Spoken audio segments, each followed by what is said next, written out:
Hello students, previous video में मैंने आप लोग को सेल से रिलेटेड टर्म्स पढ़ाया था। उसमें बहुत सारे सेल ऑर्गेनेल्स के बारे में मैंने पढ़ाया था।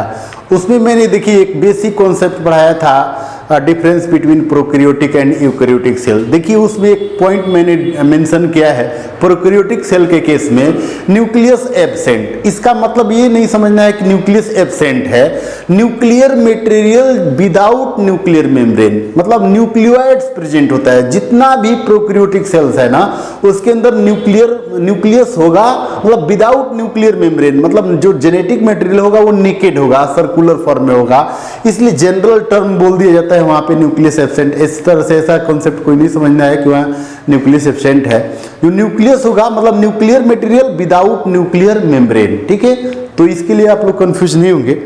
अब हम लोग देखना है आज की वीडियो में कुछ इंपॉर्टेंट और सेल ऑर्गेनेल्स के बारे में हम लोग पढ़ते हैं। फिर उसमें कुछ जैसे GERL सिस्टम क्या होता है या एंडोमेम्ब्रेन सिस्टम क्या होता है उसको देखते हैं हम लोग। उसको देखने से पहले कुछ सेल ऑर्गेनेल्स और हम लोग देखते हैं, जैसे एंडोप्लाज्मिक रेटिकुलम। एंडोप्लाज्मिक रेटिकुलम, इसके बारे में देखते हैं। एंडोप्लाज्मिक रेटिकुलम को सबसे पहले डिस्कवरी किसने किया था, ऑब्जर्व किसने किया था? Observe by Porter. Endoplasmic reticulum, इससे related point, first of all observed by Garnier ने इसको ऑब्जर्व किया था सबसे पहले। और इसका जो मॉर्फोलॉजिकल स्ट्रक्चर है और अल्ट्रा स्ट्रक्चर, ऐसे एक टर्म आएगा बार बार, अल्ट्रा स्ट्रक्चर और microscopic structure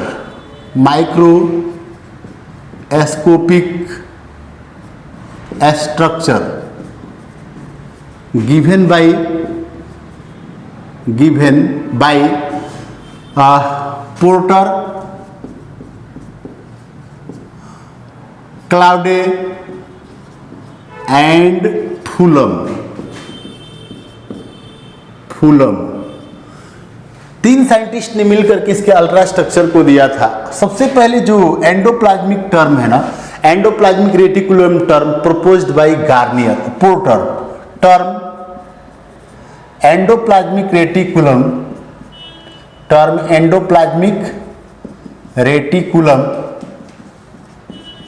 proposed by Porter. किसने दिया था? पोर्टर ने दिया था। तो ये एंडोप्लाज्मिक रेटिकुलम से रिलेटेड कुछ पॉइंट हो गया। हम लोग क्या बोलेंगे, endoplasmic reticulum generally absent in mature mammalian RBC, found in all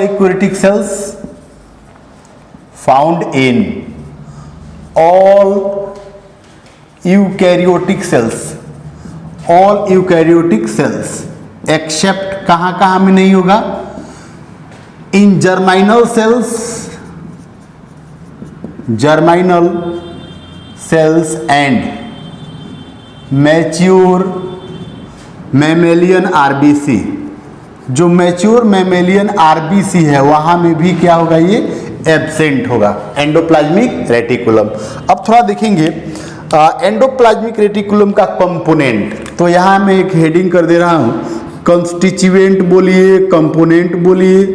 constituent of ER का कंस्टिट्यूएंट कितने पार्ट से मिलकर बना होगा? तो यहां पे देखिए endoplasmic reticulum made up of following 3 parts. कौन कौन सा पार्ट्स है? फर्स्ट है सिस्टर्नी, सेकंड है वेसाइकल, और जो थर्ड पार्ट है इसको बोलते हैं हम लोग टिब्यूल्स। तो 3 पार्ट्स का हम लोग स्टडी करते हैं। सिस्टर्नी क्या है, वेसाइकल्स क्या है, टिब्यूल्स क्या है। तो देखिए सबसे पहले अगर इसका हम ओरिजिन देखें कि एंडोप्लाज्मिक रेटिकुलम का कनेक्शन किससे होगा, तो आप देखिए ये न्यूक्लियस का न्यूक्लियर मेम्ब्रेन हो गया, डबल मेम्ब्रेनस स्ट्रक्चर। न्यूक्लियस जो होता है ये डबल मेम्ब्रेनस स्ट्रक्चर है। ऐसा मैं स्ट्रक्चर दिखा दे रहा हूं। सपोज मान लीजिए ये न्यूक्लियर मेम्ब्रेन है, डबल मेम्ब्रेनस स्ट्रक्चर,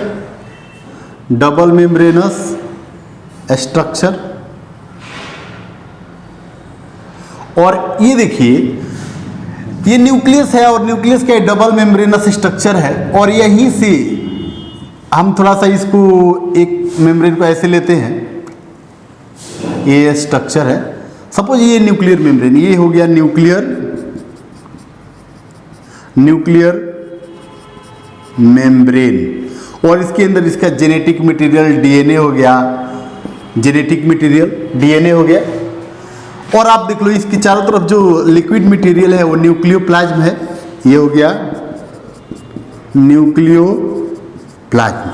अब ये देखना है कि जो एंडोप्लाज्मिक रेटिकुलम होगा वो न्यूक्लियर मेम्ब्रेन से अटैच होगा, ये हो गया सिस्टर्नी और सिस्टर्नी जो होगा एक दूसरे से क्या होगा कनेक्टेड होगा, ऐसे एक दूसरे से क्या है एक कनेक्टेड है, ये हो गया सिस्टर्नी का part.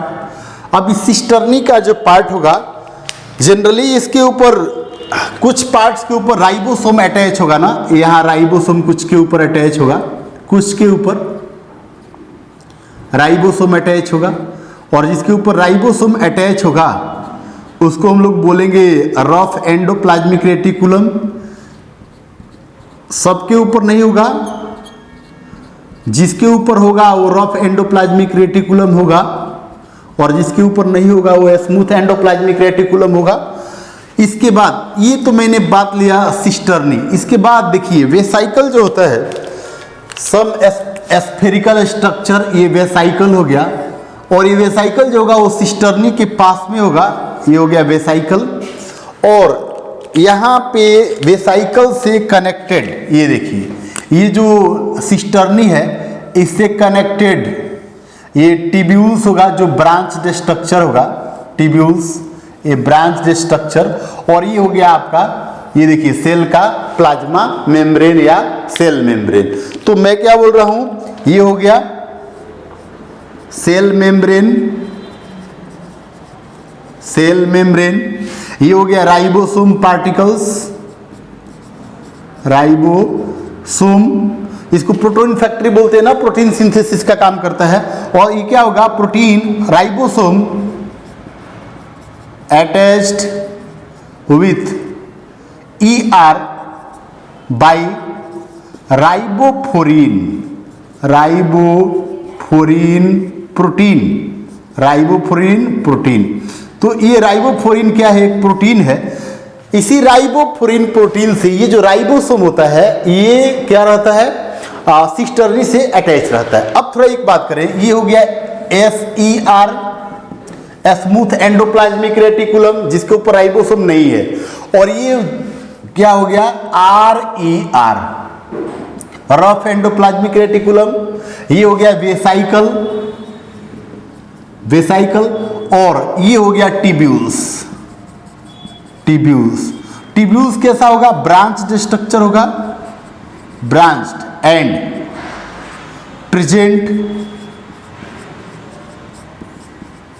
Towards the plasma membrane, plasma membrane, ये प्लाज्मा मेम्ब्रेन की तरफ में होगा। वेसाइकल्स जो होगा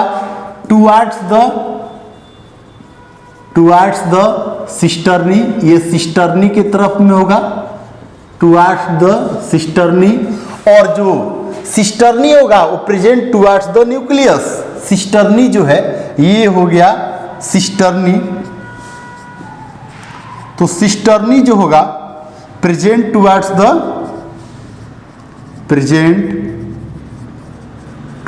द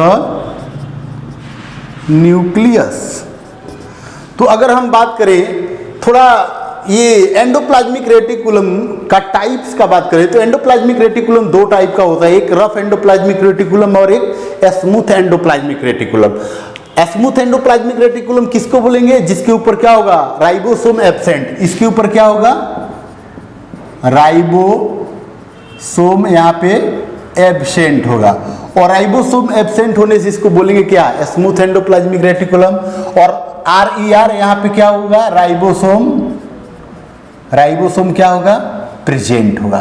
तो ये मैंने बात किया एंडोप्लाज्मिक रेटिकुलम का और मेनली क्या होगा इसका फंक्शन, अगर बोले function help in absorption and secretion inside the cell. और क्या, RER take part in protein synthesis में रोल होता है RER का। SER का काम क्या है, SER ये कोलेस्ट्रॉल और फैट्स को बनाने में मेनली इसका रोल होता है। SER स्मूथ होता है और जनरली इसका एब्जॉर्प्शन और सिक्रीशन इन नेचर होता है। Take part in formation of और take part in synthesis of lipids and cholesterol. और क्या करता है, ये कुछ फैटी हॉर्मोन्स को बनाने में वर्क करता है। इसका रोल है जैसे प्रोस्टाग्लैंडिन्स, एस्ट्रोजन, प्रोजेस्टेरॉन, टेस्टोस्टेरोन, इसका रोल होता है ये सब हार्मोन को बनाने में। तो यहां तक ये मैंने एंडोप्लाज्मिक रेटिकुलम बताया। नेक्स्ट इसके बाद सेल ऑर्गेनेल लेते हैं गोल्गी बॉडी से रिलेटेड टर्म पढ़ते हैं। फिर उसके बाद एंडोप्लाज्मिक गोल्गी बॉडी के बाद से लाइसोसोम पढ़ते हैं और लाइसोसोम पढ़ने के बाद से पढ़ेंगे GERL सिस्टम और एंडोमेम्ब्रेन सिस्टम। तो देखिए ये एंडोप्लाज्मिक रेटिकुलम। इसके बाद जो नेक्स्ट टॉपिक है गोल्गी बॉडी।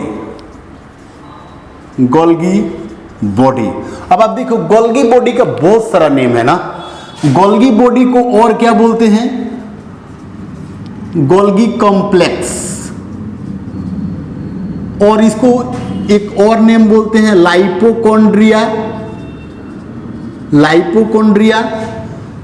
प्लांट सेल में इसको बोलते हैं डिक्टियोसोम।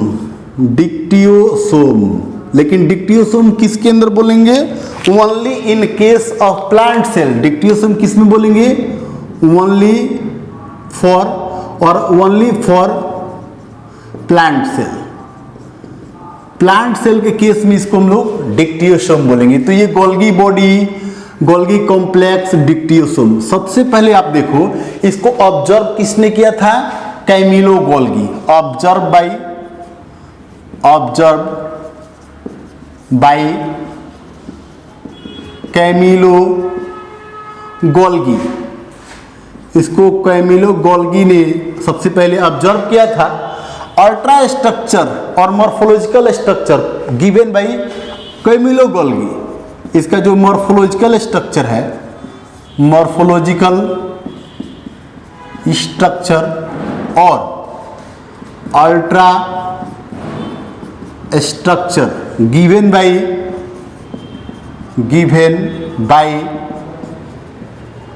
Camillo Golgi. एक टर्म और ये जनरली सबसे पहले कैमिलो गोल्गी ने इसको ऑब्जर्व कहां से किया था, किस सेल्स के अंदर। First of all observed by Camillo Golgi in nerve cell of cats and barn owl. Very very important point. आप देखो किसको यहाँ पे कैमिलो गोल्गी जो था, गोल्गी बॉडी को कैमिलो गोल्गी ने किसके अंदर ऑब्जर्व किया, फर्स्ट ऑफ ऑल यहाँ पे एक पॉइंट, फर्स्ट ऑफ ऑल इसको इंक्लूड कर लिएगा। First of all observe by Camillo Golgi in nerve cells of cats and barn owl. एक चीज और, क्या ये जो गोल्गी बॉडी जो है ना, found in all eukaryotic cell, found in all eukaryotic cells except mature mammalian RBC, except mature mammalian RBC के अंदर एब्सेंट होता है। यहाँ पे देखिए नंबर ऑफ गोल्गी बॉडी, थोड़ा बात करें नंबर ऑफ गोल्गी, और साइज का बोले ऐसे थोड़ा बोलो, साइज ऑफ गोल्गी बॉडी। तो अगर साइज का बात करें लार्जर और ऐसे more in secretory sales,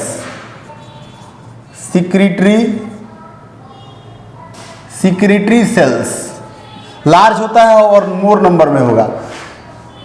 example secretory cell, liver cell हो गया, liver cells, pancreatic cells, pancreatic cells, smaller and few in number, smaller and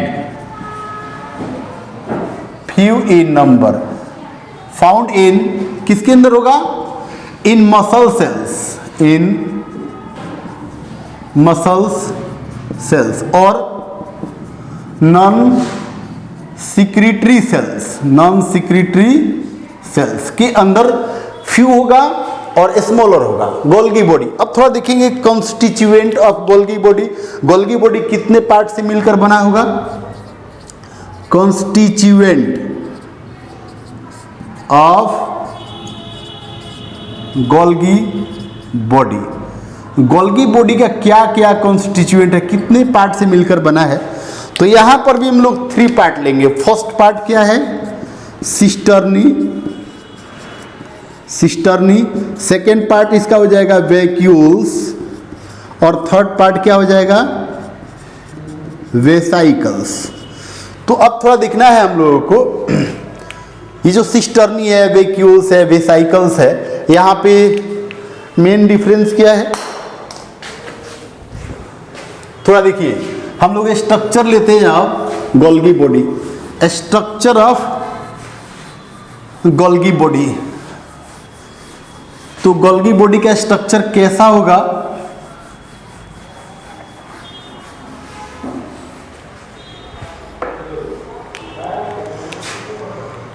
ये देखिए गोल्गी बॉडी स्ट्रक्चर, हम हेडिंग कर दे रहे हैं structure of Golgi body.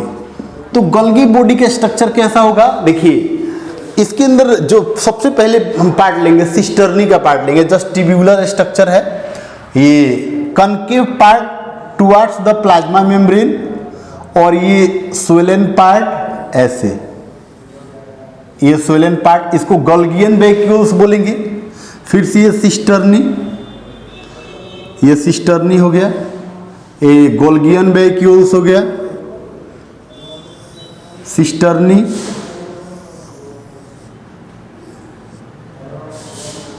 Cisternae हो गया, ये गोल्गियन वैक्यूल्स हो गया।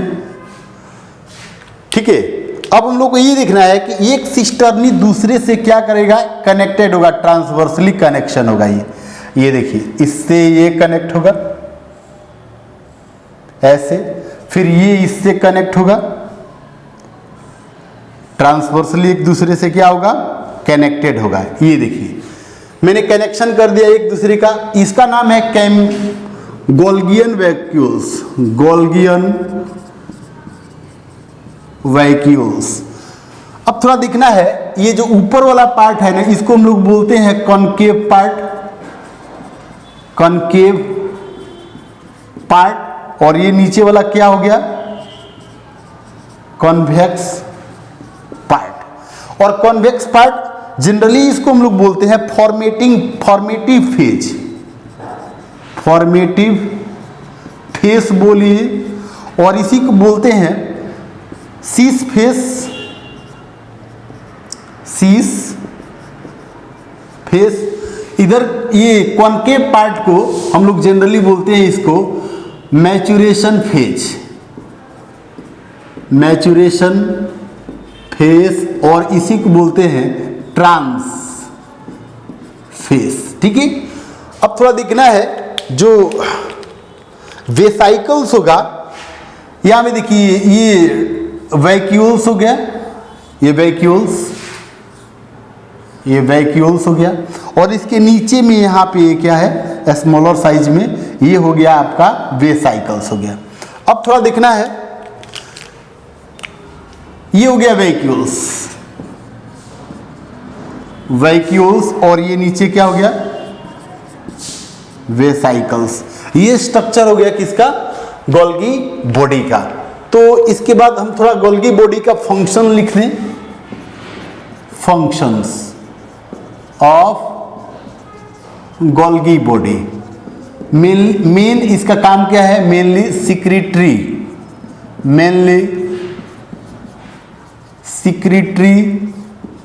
इन function found in more number. अभी सिक्रीटरी इसका फंक्शन है, take part in secretion and absorption of material, mainly function इसका यही है। तो ये रहा गोल्गी बॉडी। अब थोड़ा सा हम लोग बात करते हैं एंडोप्लाज्म लाइसोसोम का, और फिर उसके बाद से हम लोग लेंगे GERL सिस्टम। तो अब देखिए ये गोल्गी बॉडी हो गया। अब लेते हैं लाइसोसोम। लाइसोसोम के बारे में आप लोग तो बहुत पहले से पढ़ते आ रहे हैं। लाइसोसोम से रिलेटेड शॉर्ट टर्म देखते हैं। लाइसोसोम को हम लोग क्या बोलेंगे, इसको बोलेंगे जनरल टर्म इसको क्या बोलते हैं, suicidal bag of the cells, suicidal bag of cell. Lysosome first of all discovered और observe by Christian de Duve, first of all observed and discovered by Christian D. Duve. ऐसा ये थोड़ा scientist का नाम यहाँ पे इंपॉर्टेंट है, ये क्वेश्चन यहाँ से पूछा हुआ है। नेक्स्ट अगर बात करें, lysosome found in all eukaryotic sales. ये और एक यहाँ पे देखेंगे lysosome, it contains hydrolytic enzyme. ये हाइड्रोलाइटिक एंजाइम को कंटेन करके रखता है। तो अगर लाइसोसोम का बात करेंगे तो लाइसोसोम जनरली 4 टाइप का होगा। प्राइमरी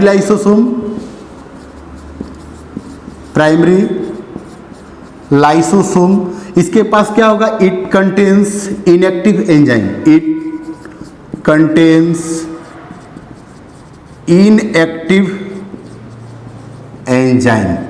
ये इनएक्टिव एंजाइम को कंटेन करेगा। अब थोड़ा देखेंगे secondary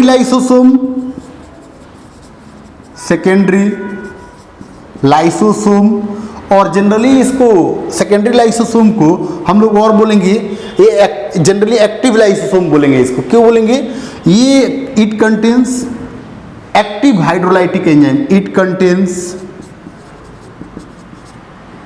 active hydrolytic enzyme. Tertiary lysosome और रेजिडुअल वेसाइकल्स भी इसको बोलते हैं, जनरल टर्म हम लोग बोलेंगे टर्शियरी लाइसोसोम, और इसको और बोलते हैं रेजिडुअल वेसाइकल्स। ठीक है, ये क्या करता है, it contains undigested food material, it contains undigested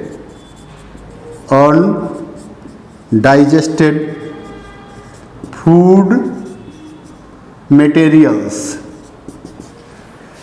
तो हम लोग यहाँ पे जनरली लाइसोसोम का बात किया तो प्राइमरी लाइसोसोम हो गया, सेकेंडरी लाइसोसोम हो गया, टर्शियरी लाइसोसोम हो गया, क्वाटरनरी लाइसोसोम जो होता है वो लाइसोसोम का फिर से प्रीकर्सर होता है, फिर से न्यू लाइसोसोम को फॉर्म करता है। तो यहाँ पे जनरली हम लोग लाइसोसोम का ये टाइप देखें। अब थोड़ा अगर बात करें लाइसोसोम का स्ट्रक्चर, तो ये देखिए सिंगल मेम्ब्रेनस स्ट्रक्चर, ये प्लाज्मा मेम्ब्रेन हो गया, प्लाज्मा मेम्ब्रेन। और लाइसोसोम क्या है? लाइसोसोम का अगर बात करें तो लाइसोसोम क्या है? Single membranous structure. एक चीज और आप लोग समझ लीजिए, पूरे सेल चैप्टर में दो सेल ऑर्गेनेल्स, माइटोकॉन्ड्रिया और क्लोरोप्लास्ट, मतलब प्लास्टिड को बात कर लीजिए, इवन जनरली क्लोरोप्लास्ट को ही बोलते हैं। तो माइटोकॉन्ड्रिया और क्लोरोप्लास्ट ये डबल मेम्ब्रेनस स्ट्रक्चर है। न्यूक्लियस का अगर बात कर लीजिए तो न्यूक्लियस तो सेंट्रल ऑर्गेन है ना, वो भी डबल मेम्ब्रेनस स्ट्रक्चर है। तो आप क्लोरोप्लास्ट को ले लो, माइटोकॉन्ड्रिया को ले लो, इवन न्यूक्लियस को ले लो, ये डबल मेम्ब्रेनस स्ट्रक्चर है। उसके बाद कोई भी आप सेल ऑर्गेनेल पढ़ो, सबका सब क्या है? Single membranous structure. उसमें एक एक्सेप्ट कर लो, राइबोसोम। राइबोसोम जो है without membrane bound cell organelles, ये इसके ऊपर जो सेल मेम्ब्रेन होता है, प्लाज्मा मेम्ब्रेन जो होता है, एब्सेंट होता है राइबोसोम के ऊपर। और राइबोसोम को और हम लोग बोलते हैं क्या? Cell organelle of the cell organelle, क्योंकि सेल ऑर्गेनेल के अंदर प्रेजेंट होता है। जैसे क्लोरोप्लास्ट ले लो, क्लोरोप्लास्ट के अंदर भी 70s राइबोसोम होता है। माइटोकॉन्ड्रिया को बोल दो, माइटोकॉन्ड्रिया के अंदर भी 70s राइबोसोम होता है।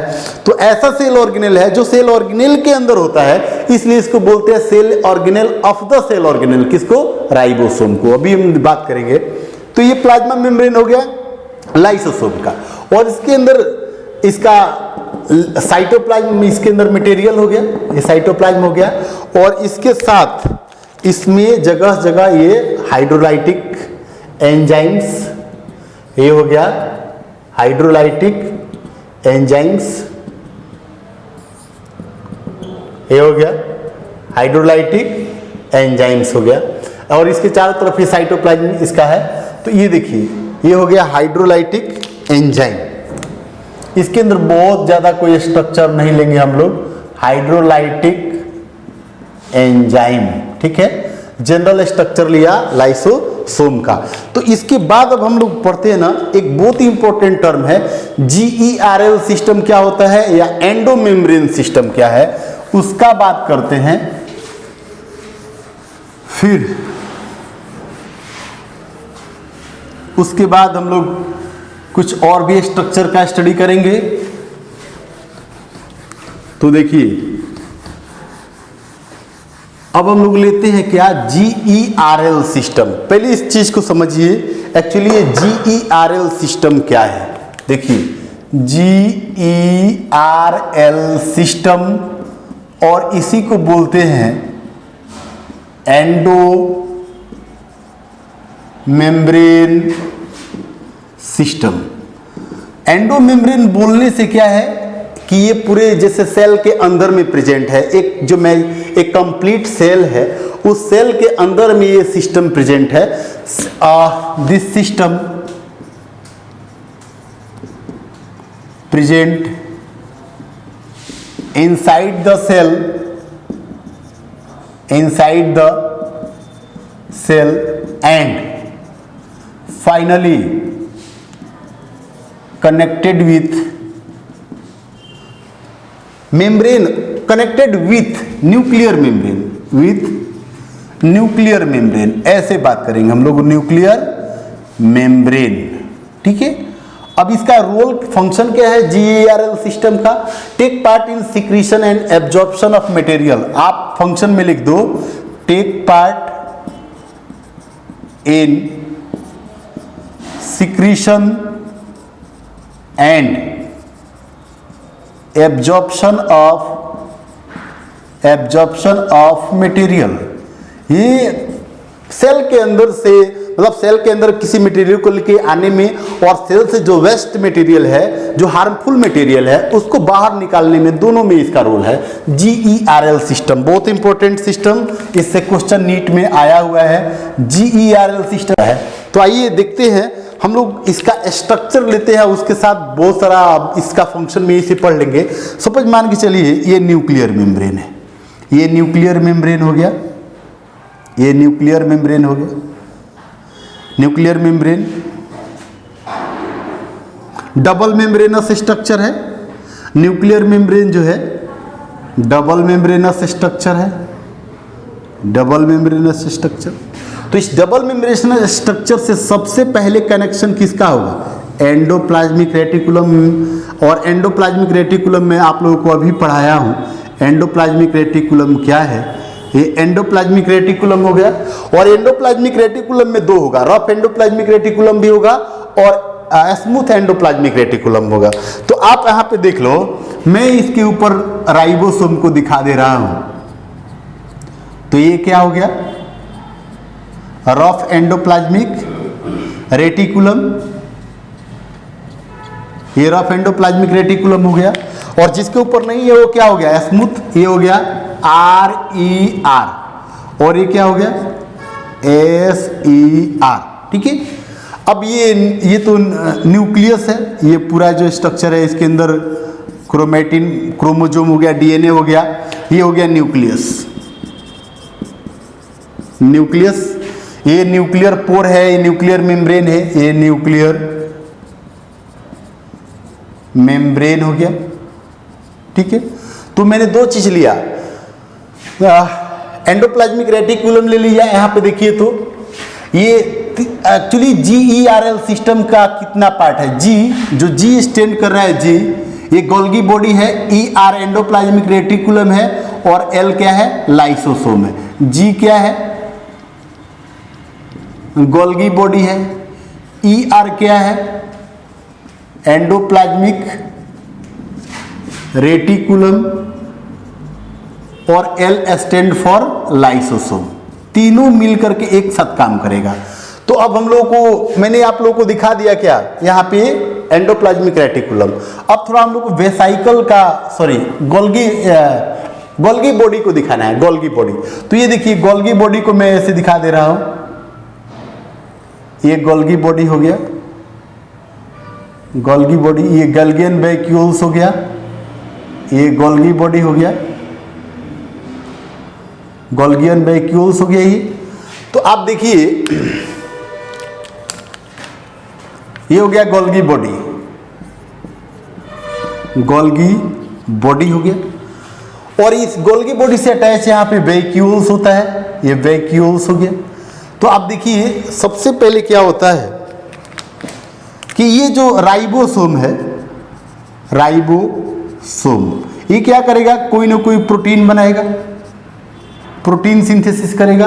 और ये प्रोटीन फाइनली रीच होगा किसके अंदर? इस एंडोप्लाज्मिक रेटिकुलम से जाएगा गोल्गी बॉडी के अंदर प्रोटीन, और ये प्रोटीन फाइनली जा करके रीच हो जाएगा इस वैक्यूल के अंदर। वैक्यूल के अंदर यहाँ पे प्रोटीन आ गया और ये प्रोटीन स्टोर हो गया वैक्यूल्स के अंदर। तो ये सबसे पहले यहाँ पे सपोज मान के चलो कि जो प्रोटीन बना वो हाइड्रोलाइटिक एंजाइम है, हाइड्रोलाइटिक एंजाइम। और आप देखो जितना भी एंजाइम होता है वो क्या होता है? प्रोटीन होता है ना। और ये प्रोटीन जाकर के स्टोर हो गया इस वैक्यूल के अंदर। अब यही वैक्यूल ट्रांसफर हो गया किसके अंदर? प्राइमरी लाइसोसोम के अंदर ट्रांसफर हो गया। से मान के चलो ये प्लाज्मा मेम्ब्रेन है, ये क्या है? Plasma membrane. ये क्या हो गया? प्लाज्मा मेम्ब्रेन हो गया। और प्लाज्मा मेम्ब्रेन के बाहर में कोई फूड मटेरियल है, ये सपोज मान के चलो कि कोई फूड मटेरियल है, ये फूड मटेरियल। और इस फूड मटेरियल का सेल के अंदर डाइजेशन करना है। तो सबसे पहले ये फूड क्या करेगा? एंडोसाइटोसिस के through, by the process of endocytosis आ गया फूड कहाँ में? सेल के अंदर, ये फूड हो गया। और ये प्राइमरी जो वैक्यूल्स बना है, primary vacuoles, sorry primary lysosome, इस यहाँ में क्या है? Hydrolytic enzyme. ये प्राइमरी लाइसोसोम, ये क्या है?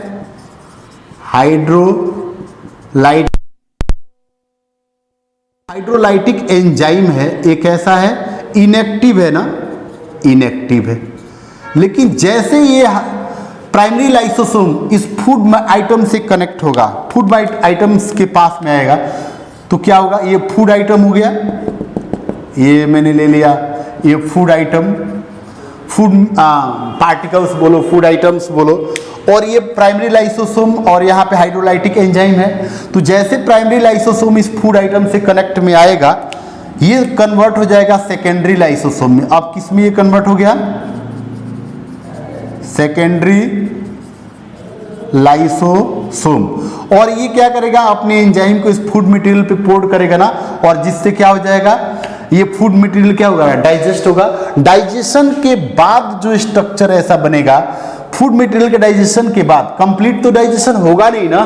अब जो फूड मटेरियल इस वैक्यूल के अंदर जो अनडाइजेस्टेड फूड है, ये अनडाइजेस्टेड फूड है ना, तो अनडाइजेस्टेड फूड को कंटेन कर रहा है जो लाइसोसोम। अब इसको बोल दे रहे हैं टर्शियरी लाइसोसोम, टर्शियरी लाइसोसोम, और इसी को बोल देंगे residual vacuoles, residual vesicles.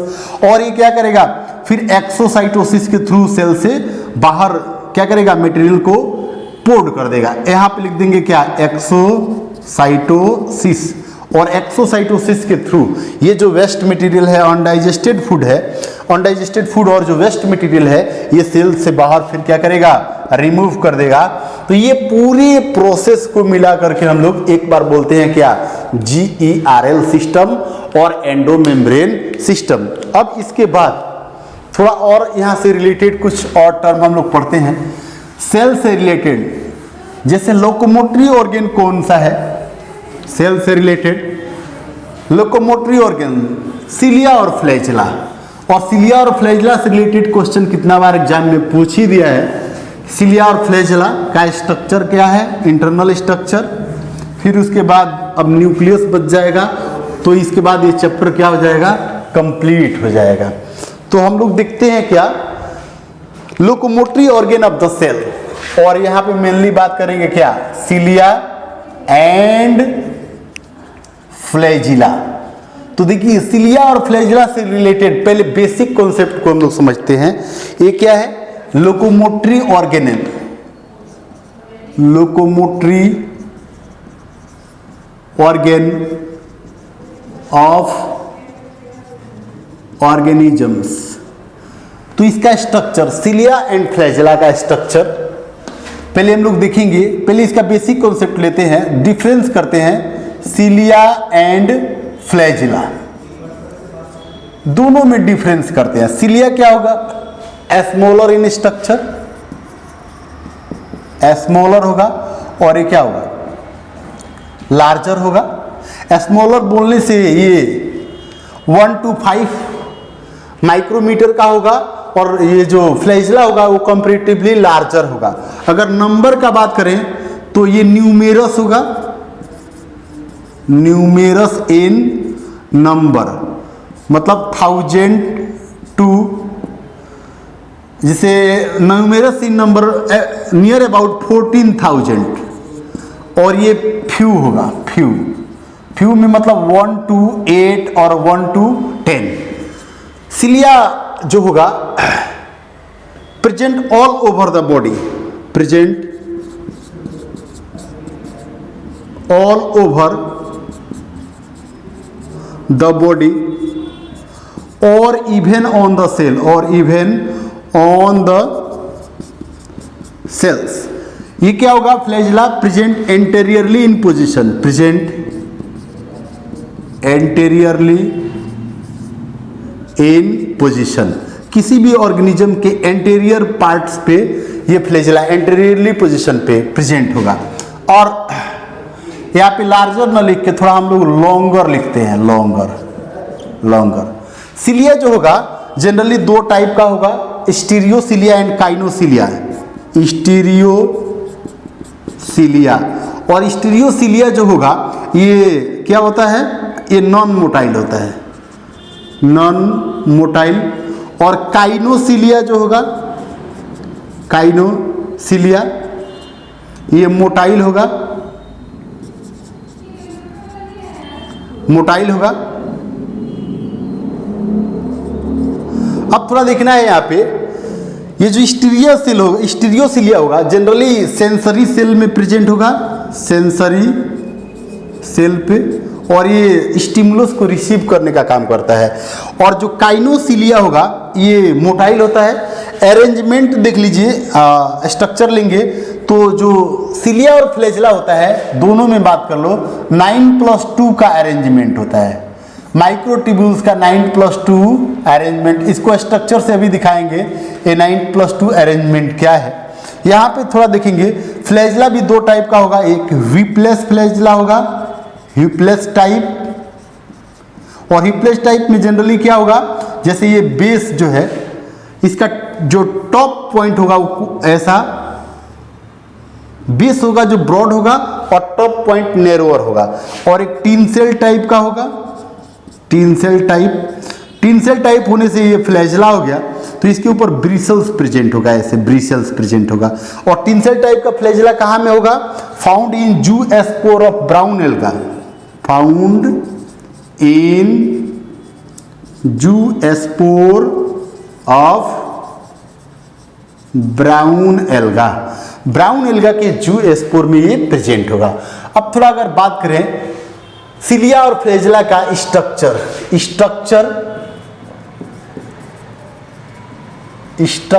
Of cilia and flagella,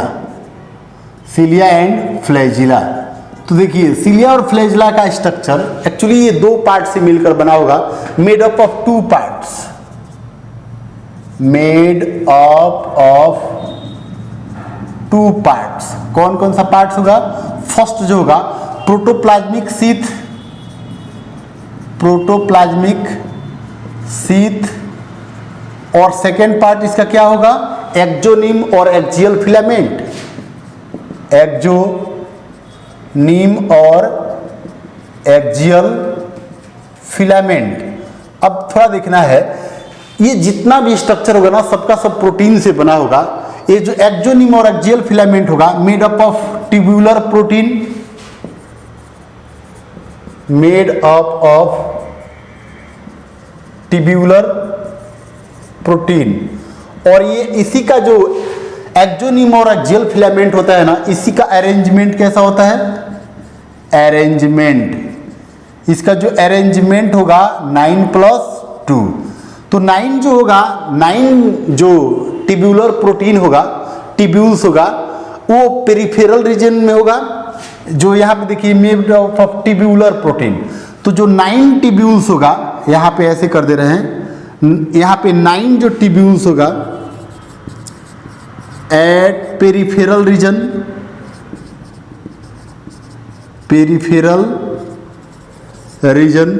और जो 2 होगा वो सेंट्रल रीजन में होगा, सेंट्रल रीजन, तो इसलिए इसको सेंट्रल ट्यूब्यूल भी बोलते हैं, सेंट्रल ट्यूब्यूल। अब थोड़ा देखेंगे, सेंट्रल ट्यूब्यूल को जनरली हम लोग ऐसे C1 और C2 से रिप्रेजेंट करेंगे, और ये 13 ट्यूब्यूलिन प्रोटीन से बना होगा।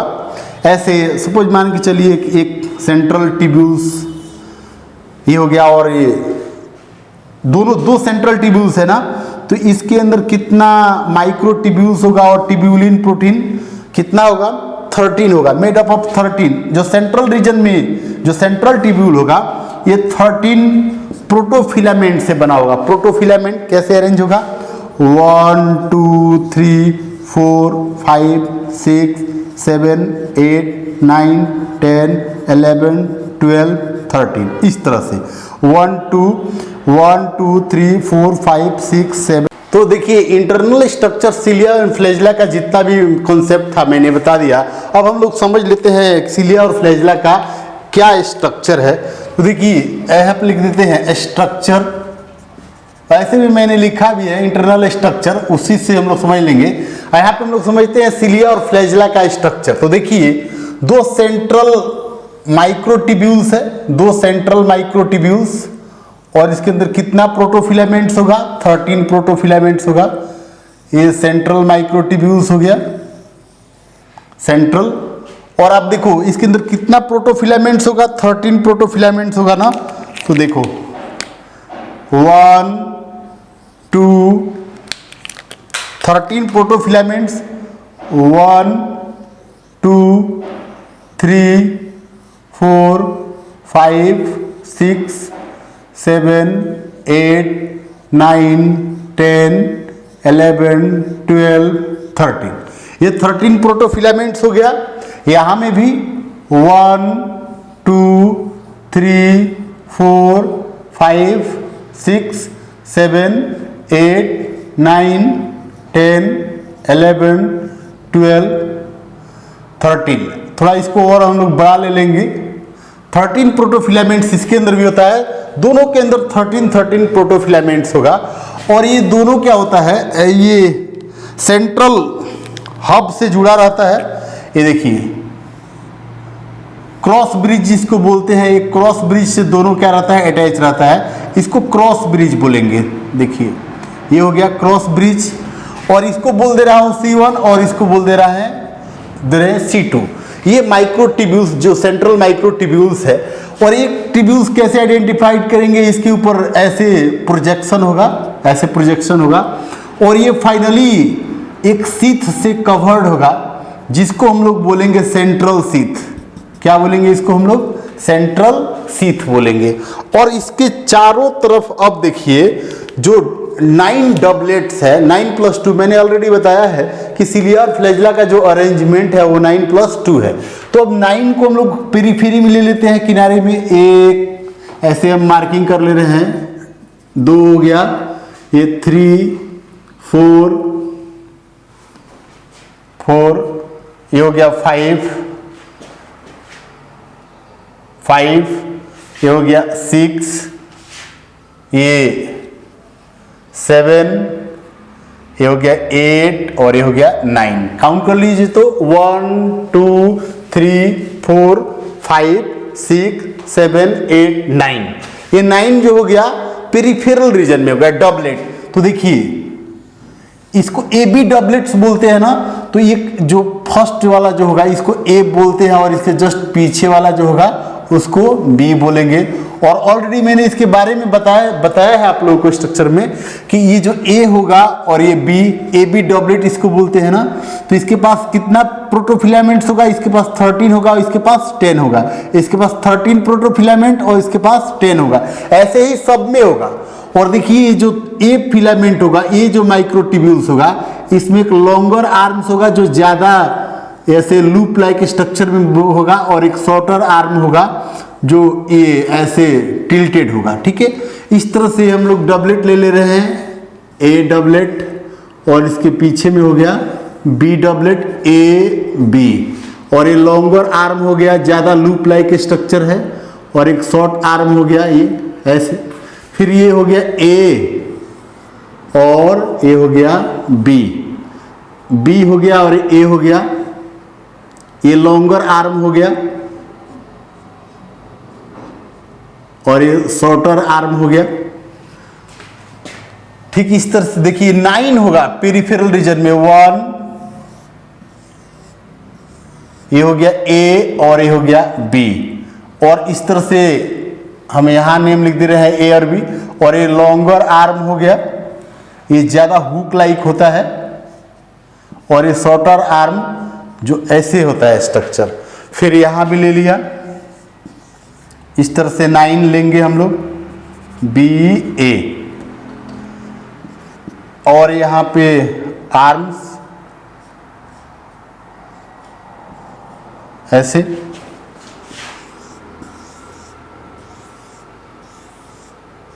ये बी हो गया और ये ए हो गया। लॉन्गर ये शॉर्टर आर्म और a longer arm.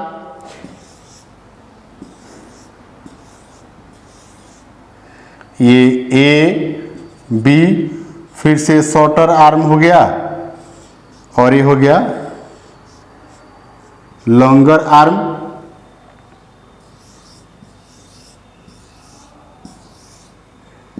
A B, फिर यहां पे लेंगे ए बी। तो अब थोड़ा देखिए कितना हो गया टोटल। ये नंबर 1 हो गया, A2, ये हो गया 3,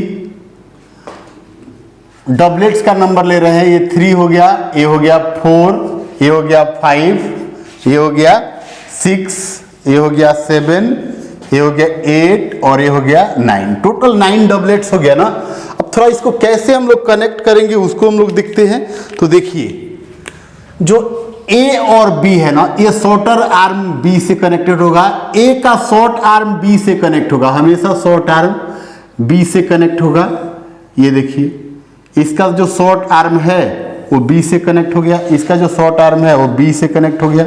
इसका शॉर्ट आर्म कैसे, A, थोड़ा इसको हम लोग स्ट्रक्चर को थोड़ा ऐसे कर लेते हैं, थोड़ा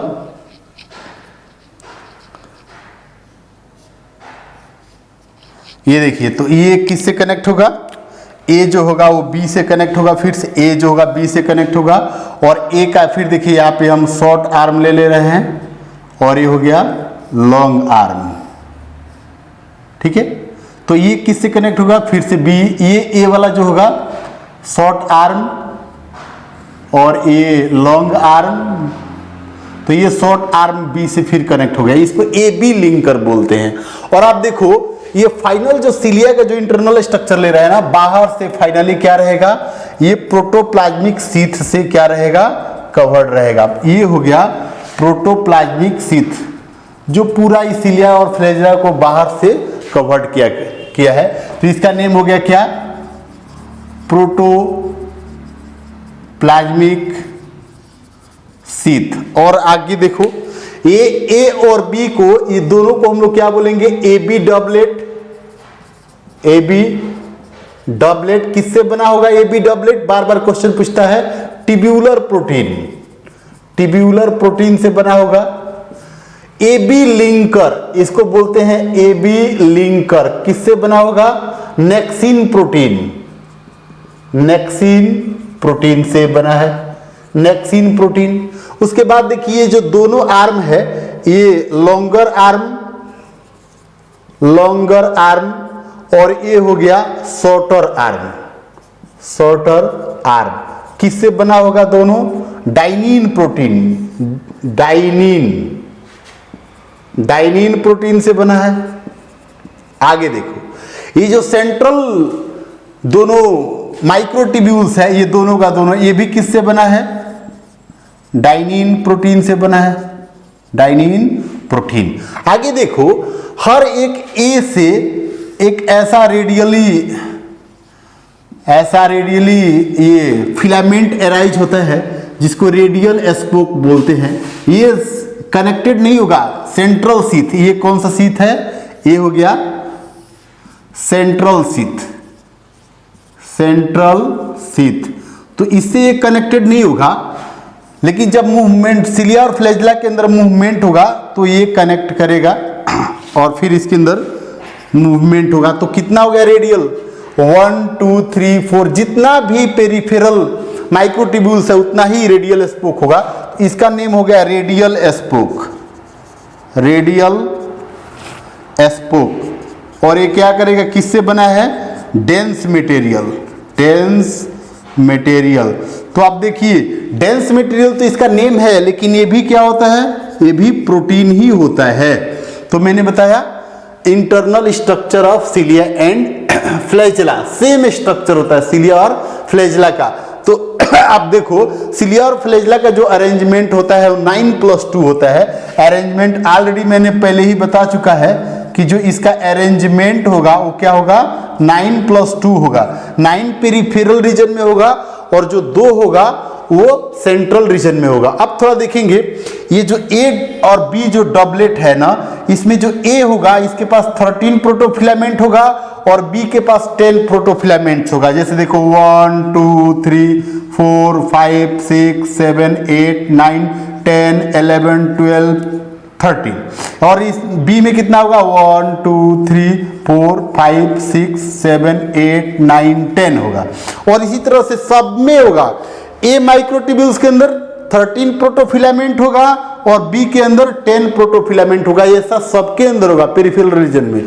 और जबकि सेंट्रल जो माइक्रोट्यूब्यूल्स है इसके पास 13 प्रोटोफिलामेंट और इसके पास भी 13 प्रोटोफिलामेंट्स। तो ये स्ट्रक्चर हो गया internal structure of cilia and flagella. अब थोड़ा इस चैप्टर से रिलेटेड हम लोग जो सेंट्रल ऑर्गेनेल है, सेल ऑर्गेनेल है, उसका हम लोग बात करते हैं न्यूक्लियस का। और न्यूक्लियस से रिलेटेड थोड़ा कॉन्सेप्ट को हम लोग देखते हैं। न्यूक्लियस का स्ट्रक्चर लेंगे, थोड़ा शेप लेंगे, हम लोग पोजीशन लेंगे और न्यूक्लियस से रिलेटेड और भी कुछ टर्म्स को देखेंगे। तो देखिए अब हम लोग इससे रिलेटेड बात करते हैं, वो है न्यूक्लियस। फिर तो देखिए इस चैप्टर का मेन जो टॉपिक है उसको स्टार्ट करते हैं न्यूक्लियस। न्यूक्लियस को सबसे पहले किसने डिस्कवर किया था? Discovered by Robert Brown in orchid seed. Discovered by Robert Brown in orchid cell बोल दो और seed, orchid cell. Orchid cell के अंदर इसको सबसे पहले क्या किया था? डिस्कवर्ड किया था। और ऑर्किड सेल और जनरली जो सीड का सेल था ना, उसके अंदर इसको डिस्कवर्ड किया था न्यूक्लियस को। अब थोड़ा देखेंगे न्यूक्लियस से रिलेटेड टर्म, न्यूक्लियस से रिलेटेड टर्म देखेंगे। तो न्यूक्लियस के अंदर जैसे क्रोमेटिन फाइबर भी प्रेजेंट होता है, उसमें हेट्रोक्रोमेटिन आएगा, यूक्रोमेटिन आएगा, उसका हम लोग बाद में देखेंगे। अगर जिस सेल के अंदर ऐसा सेल जिसके अंदर न्यूक्लियस एब्सेंट है, सेल इन विच न्यूक्लियस एब्सेंट, तो उस तरह के सेल को क्या बोलेंगे? इन्यूक्लिएटेड, इन्यूक्लिएटेड सेल्स। एग्जाम्पल, इन्यूक्लिएटेड सेल्स का example mature mammalian RBC, mature mammalian RBC, और क्या हो जाएगा? Platelets, platelets, sieve tube. और सीब ट्यूब कहां में होता है? एंजियोस्पर्म के फ्लोएम में। जो एंजियोस्पर्म होता है ना, इसके फ्लोएम में क्या होता है? सीब ट्यूब होता है। और ये सब बिना न्यूक्लियस का होता है। अब थोड़ा देखेंगे एक और point, if cell have single nucleus. अगर सिंगल न्यूक्लियस होगा तो क्या बोलेंगे? Single nucleated, single nucleated cells. क्या बोलेंगे इसको? Uninucleated, uninucleated cells. Most cells, mostly ऐसे बोलेंगे, mostly cells in living organisms, living organisms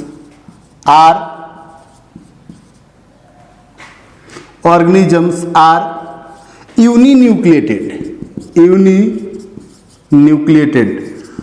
अब थोड़ा देखेंगे बाई न्यूक्लिएटेड। अगर सेल के पास कोई भी ऐसा लिविंग ऑर्गेनिज्म है जिसके सेल के अंदर दो न्यूक्लियस है, binucleated, binucleated cells किसके अंदर होता है? पैरामीशियम के अंदर। पैरामीशियम, पैरामीशियम में दो टाइप का न्यूक्लियस होता है, एक मैक्रो न्यूक्लियस होता है, मैक्रो न्यूक्लियस, और एक क्या है? Micro nucleus. मैक्रो न्यूक्लियस क्या करता है? Regulates metabolic functions, regulates metabolic functions of paramecium. और जो माइक्रो न्यूक्लियस है ये genetic material, works like genetic material, works like genetic material. ये जेनेटिक मटेरियल का काम करता है कौन सा? Micronucleus. अब क्या बोलेंगे? अगर सेल्स के अंदर more than one nucleus, cells have more than one nucleus, तो क्या बोलेंगे उसको? Multinucleated cells, multinucleated cells. Example, multinucleated condition, example Opalina, skeletal muscles, ये ओपेलिना क्या है, एक प्रोटोजोआ है, प्रोटोजोआ है। पिलोमिक्सा, पिलोमिक्सा, ये सब जो है ये मल्टी न्यूक्लिएटेड सेल्स में आता है कंडीशन। अब थोड़ा देखेंगे शेप ऑफ न्यूक्लियस, न्यूक्लियस का शेप कैसा होगा जनरली शेप, और उससे पहले लेते हैं हम लोग position, position of nucleus. Nucleus का पोजीशन कहां में होता है, सेंट्रिक, बिल्कुल सेंटर में होगा, सेंट्रिक। सेंट्रिक न्यूक्लियस किसके अंदर होता है, सेंट्रिक न्यूक्लियस बोलने से nucleus in at central position, बिल्कुल मिड में होगा। सेंट्रिक न्यूक्लियस एनिमल सेल के अंदर होता है, animal cells have centric nucleus. Eccentric और एसेंट्रिक बोलेंगे, एसेंट्रिक न्यूक्लियस किसके अंदर होता है, प्लांट सेल के अंदर होता है, due to presence of large vacuole, presence of large vacuole. और न्यूक्लियस इन पेरिफेरल रीजन किसके अंदर होता है, न्यूक्लियस इन पेरिफेरल रीजन किसके अंदर होगा, एडिपोसाइट सेल्स, एडिपोसाइट सेल्स। और एडिपोसाइट सेल्स क्या है, fat storing cell, fat storing cells. तो इसके अंदर क्या होता है, न्यूक्लियस पेरिफेरल रीजन में प्रेजेंट होता है। तो ये मैंने न्यूक्लियस के लिए कुछ पॉइंट्स लिखा। अब थोड़ा लेते हैं shape of nucleus, shape of nucleus. Nucleus का शेप कैसा होता है, अलग अलग सेल के अंदर न्यूक्लियस का शेप कैसा होगा, फिर उसके बाद न्यूक्लियस का स्ट्रक्चर लेंगे हम लोग। अब नेक्स्ट पॉइंट हम लोग कर लेते हैं शेप ऑफ न्यूक्लियस। तो न्यूक्लियस जनरली जो होता है पहला सर्कुलर होगा, यहाँ पे सर्कुलर होगा, मोस्टली सर्कुलर, और सर्कुलर बोलने से ऐसा हो गया, in mostly, in most cases of cells. Second कैसा होगा, ओवल, ये होगा। थर्ड बाई लोब्ड, ऐसा बाई लोब्ड हो गया। बाई लोब्ड किसके अंदर हो जाएगा, एग्जाम्पल एसिडोफिल्स, एसिडोफिल्स। और ये देखिए सब एसिडोफिल्स जो है ये WBC का ही एक टाइप है।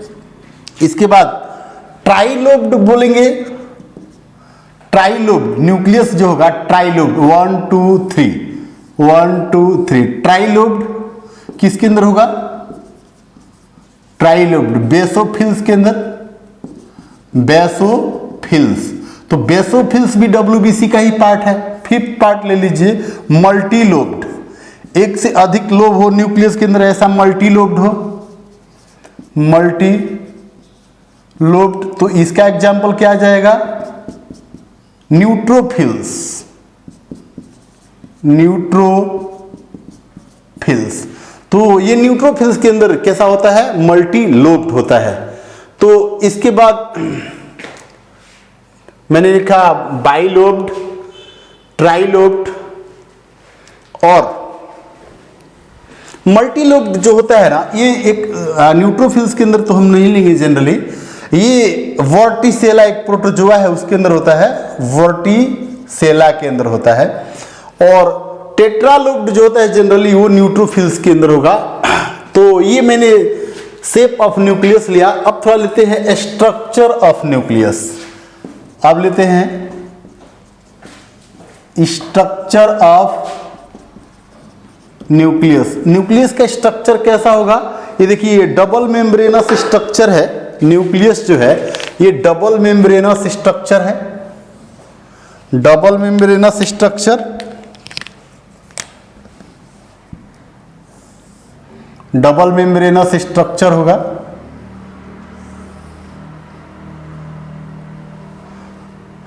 डबल मेम्ब्रेनस स्ट्रक्चर ऐसा,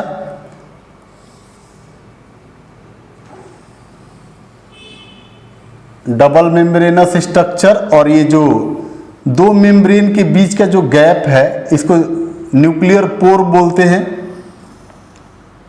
ये जो गैप है इसको न्यूक्लियर पोर बोलेंगे। अब थोड़ा देखेंगे ये जो डबल मेम्ब्रेनस, ये जो हो गया आउटर मेम्ब्रेन, आउटर मेम्ब्रेन, ये क्या हो गया इनर मेम्ब्रेन हो गया, और दोनों को मिला के एक साथ क्या बोलते हैं, आउटर और इनर मेम्ब्रेन को कैरियोथिका, कैरियोथिका। आउटर इनर दोनों को मिला के एक साथ बोलेंगे कैरियोथिका। ये हो गया न्यूक्लियर पोर, न्यूक्लियर पोर। इसका साइज कितना होता है, डायमीटर बोलिए साइज 800 एंगस्ट्रॉम इसका डायमीटर होता है। नंबर कितना होगा इसका पर सेल में, 1000 टू 10,000 इसका पर न्यूक्लियस, पर न्यूक्लियस इसका नंबर होगा। अब थोड़ा देखेंगे इसके अंदर क्या क्या प्रेजेंट होगा। इसके अंदर जो जेली लाइक मटेरियल जो प्रेजेंट है, इस जेली लाइक मटेरियल को क्या बोलेंगे हम लोग, न्यूक्लियोप्लाज्म, न्यूक्लियोप्लाज्म। और इसके लास्ट पॉइंट पे एक जस्ट राउंडेड स्ट्रक्चर होता है, इसको बोलते हैं न्यूक्लियोलस। और इसके अंदर जस्ट ऐसा थ्रेड लाइक जो स्ट्रक्चर होता है, इस थ्रेड लाइक स्ट्रक्चर को बोलते हैं क्रोमैटिन फाइबर, क्रोमैटिन फाइबर। तो ये न्यूक्लियस का स्ट्रक्चर हो गया, डबल मेम्ब्रेनस स्ट्रक्चर है। और इस न्यूक्लियस से रिलेटेड सबसे जो इंपॉर्टेंट पॉइंट है वो देखिए, तो न्यूक्लियस से रिलेटेड जो मेन पॉइंट है यहाँ पे हम लोग को बात करना है क्रोमैटिन फाइबर। क्रोमैटिन फाइबर को सबसे पहले एक्चुअली डिस्कवर्ड किया था हॉफमिस्टर ने, जबकि जो टर्म प्रपोज किया था वाल्डेयर ने। जनरली ऐसे बोलेंगे क्रोमोजोम से रिलेटेड टर्म, और क्रोमोजोम, क्रोमोजोम कैसे बनता है, chromosome form by the condensation of chromatin fibre. तो देखिए form by condensation of chromatin fibre, ठीक है। Chromosome was discovered by, chromosome was discovered by Hofmeister. Term किसने प्रपोज किया था, टर्म प्रपोज्ड बाय वाल्डेयर। तो ये क्रोमोजोम्स का जनरली कंसेप्ट है। और क्रोमोजोम का स्ट्रक्चर कैसे होगा, ये देखिए, ये अपर आर्म है और ये सोलन पार्ट इसका, इसको प्राइमरी कंस्ट्रक्शन बोलेंगे। और ये लॉन्गर आर्म इसका हो गया ऐसे, ये लॉन्गर आर्म हो गया। और आप देखिए इस आर्म्स के अंदर और इस प्राइमरी कंस्ट्रक्शन के बाहर एक लेयर होता है जिस लेयर को बोलते हैं काइनेटोकोर। इसका नेम क्या हो गया, काइनेटोकोर। और इस स्ट्रक्चर का नेम क्या हो गया, सेंट्रोमियर। और यहाँ सेंट्रोमियर से यहाँ से ऐसे स्ट्रक्चर अटैच रहता है, तो इसको हम लोग क्या बोलते हैं, क्रोमोनिमेटा, क्रोमोनिमेटा। और यही क्रोमोनिमेटा जो होता है लास्ट में क्या बनाता है, डीएनए का फॉर्मेशन करता है। और अगर ये क्रोमैटिन फाइबर, ये जो क्रोमोनिमेटा है, अगर एक दूसरे से ऐसे स्ट्रक्चर में प्रेजेंट है तो हम इसको जनरली, ये तो क्रोमोनिमेटा है, अगर ऐसा पैरेलल अरेंजमेंट है। अगर क्रोमोनिमेटा क्रोमोजोम के अंदर, ध्यान रखिएगा, क्रोमोजोम का फॉर्मेशन किससे हुआ है? क्रोमैटिन फाइबर से। क्रोमैटिन फाइबर क्रोमोनिमेटा में डिफरेंस है। ये जो क्रोमोजोम पूरा स्ट्रक्चर क्या है? ये पूरा स्ट्रक्चर ये क्रोमोजोम है, क्रोमोजोम है। और ये जो सोलेन स्ट्रक्चर है ना, इसको पूरे स्ट्रक्चर को यहां से लेकर इसको, ये प्राइमरी कॉन्स्ट्रिक्शन है, इसको प्राइमरी कॉन्स्ट्रिक्शन इसको बोलते हैं, प्राइमरी कॉन्स्ट्रिक्शन। तो अगर ये क्रोमोनिमेटा पैरेलल अरेंजमेंट है ना, तो इसको बोलते हैं पैरानेमिक, पैरानेमिक अरेंजमेंट ऑफ क्रोमोनिमेटा। और किसके अंदर होगा?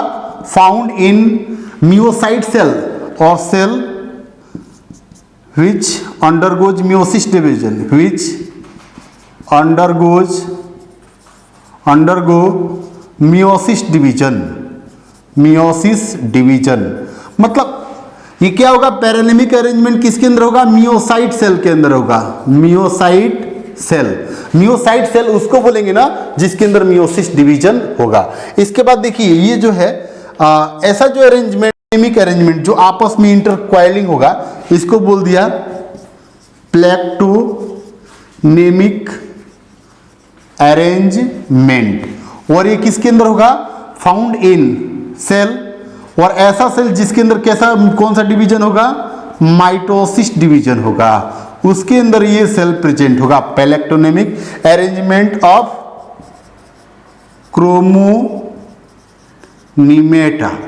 ये थोड़ा सा, अब देखिए ये जो ये प्राइमरी कॉन्स्ट्रिक्शन हो गया ना, इसके बाद देखिए जो शॉर्टर आर्म है इसके ऊपर ऐसा एक और कॉन्स्ट्रिक्शन होता है ना, इसको बोलते हैं NOR। NOR क्या है? न्यूक्लियोलर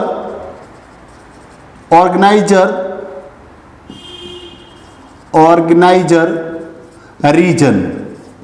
और ये किससे कनेक्टेड होता है? Connected with nucleolus, connected with nucleolus. और इसको, ये जो कंस्ट्रिक्शन हुआ है ना, इसको बोलते हैं सेकेंडरी कंस्ट्रिक्शन, सेकेंडरी कंस्ट्रिक्शन, ठीक है। और ये जो NOR किसके अंदर होता है? सेट क्रोमोजोम्स के अंदर। तो देखिए NOR associated with set chromosome. थोड़ा हम इसको इरेज करते हैं और फिर टाइप्स ऑफ क्रोमोजोम को लेंगे।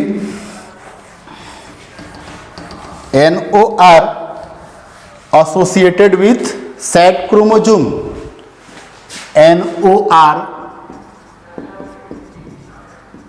associated with set और सैटेलाइट क्रोमोजोम। और सैटेलाइट क्रोमोजोम कौन कौन सा है? 13, 14, 15, 21 एंड 22 पेयर। ये 5 पेयर जो क्रोमोजोम है ना, यहां मैंने क्या लिखा है? 13, 14, 15, 21 and 22 pair of chromosomes are considered as set chromosome, set chromosome. अब हम लोग थोड़ा देखेंगे types of chromosome on the basis of centromere. Types of chromosome on the basis of centromere. तो देखिए, आप देखिए यहां पे फर्स्ट टाइप ले रहे हैं हम। अगर ऐसे सेंट्रोमियर बीच में है और दोनों आर्म्स का साइज इक्वल है, तो इस तरह के क्रोमोजोम को हम लोग क्या बोलेंगे? मेटासेंट्रिक। क्या बोलेंगे? Metacentric chromosome. और मैं बोलूं अगर ये जो सेंट्रोमियर है, ये बीच वाला पोजीशन, ये सेंट्रोमियर है, सेंट्रोमियर के पोजीशन पे ही हम लोग को डिटरमाइन करना है। एक आर्म थोड़ा छोटा है और एक आर्म थोड़ा बड़ा है, तो इसको बोलते हैं सब मेटासेंट्रिक